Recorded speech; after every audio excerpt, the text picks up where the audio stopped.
ఇక్కడ మీరు చూస్తున్నవి oil balls. వీటిని తెలంగాణలోని గ్రామ పంచాయతీల్లో దోమల నివారణకు వాడుతున్నారు.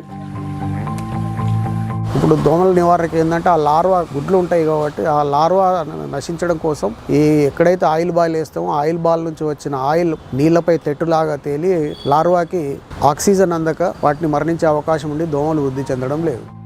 ఆయా గ్రామ పంచాయతీ కార్యాలయాల్లోనే ఆయిల్ బాల్స్ తయారు చేస్తున్నారు. బాళ్ళు తయారు చేయడానికి సారు రంపె పొట్టు తెస్తాం. రంపె పొట్టు తెచ్చి పాత బట్టలు కొనుకొస్తాం. పాత బట్టలు కొనుకొచ్చి వీటిని కట్ చేసి కూసుండి ముల్లెలు కట్టి బాల్ లెక్క కట్టి వాయిలో నానేస్తాం సార్. వాయిలో నానేసిన తర్వాత 8-10 రోజుల వరకు నీళ్ళు ఎక్కడెక్కడ ఈ వర్షం అప్పుడు అది ఉంటాయో ఈ వర్షం అప్పుడు తీసుకొచ్చి నీళ్ళ గుంటలలో వేస్తాం సార్ ఈ బాళ్ళు. ఆయిల్ బాల్స్తో పారిశుద్ధ్య పనుల కోసం చేసే ఖర్చు కొంతమేర తగ్గిందని అధికారులు చెప్పారు. తక్కువ ఖర్చుతో ఆయిల్ బాల్స్ తయారు చేసి దోమల నివారణ కోసం పాటిస్తూ ఉన్నాం. గతంలో అయితే ఆయిల్ బాల్స్ లేకముందు ఫాయింగ్ ద్వారా ప్రతి గ్రామానికి కనీసం ఒకరోజు ఫాయింగ్ చేసిన 4,000 నుంచి 6,000 రూపాయల డబ్బులు అవసరం పడేటి.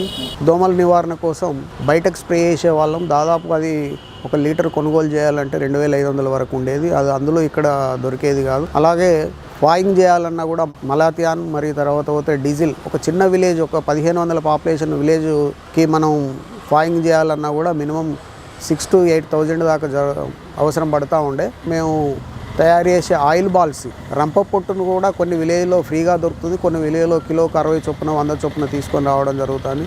అలాగే కాలిన ఆయిల్ని కూడా లీటర్కి 100 రూపాయల చొప్పున అట్లా కొనుగోలు చేసి వాటిలో నానేయడం జరుగుతుంది. కాబట్టి వీటి ఖర్చు పెద్దగా లేకుండా ప్రయోజనం మాత్రం బాగా ఒనగూరి గ్రామాల్లో ప్రాథమికంగా బాగా పనిచేసి లార్వా కానీ దోమలు వృద్ధి చెందకుండా ఏర్పడతా ఉన్నాయి. ఈ ఆయిల్ బాల్స్ వాడటం వల్ల పర్యావరణానికి ఎలాంటి ఇబ్బంది ఉండదని తెలంగాణ పంచాయతీరాజ్ శాఖ అధికారి చెప్పారు. మేము ముఖ్యంగా నీరు నిల్వ ఉన్న చోట మాత్రమే వేస్తూ ఉంటాం. ఇందులో పెద్ద వేరే నష్టం జరిగే అవకాశం ఏం లేదు. ఫ్లోయింగ్ వాటర్లో వేస్తే అది వేరే దగ్గర కంటామినేట్ అయ్యే అవకాశం ఉంది. కానీ ఇవి మేము వేసే బాల్స్ అన్నీ కూడా స్టాగ్నేటెడ్ వాటర్లో వేసి వాటిని చేస్తాం కాబట్టి వీటితో ఎలాంటి నష్టం పర్యావరణకు కూడా ఎలాంటి నష్టం లేకుండా ఉన్నది. అందుకోసమే వీటిని ఎక్కువ శాతం ఉపయోగిస్తున్నాం.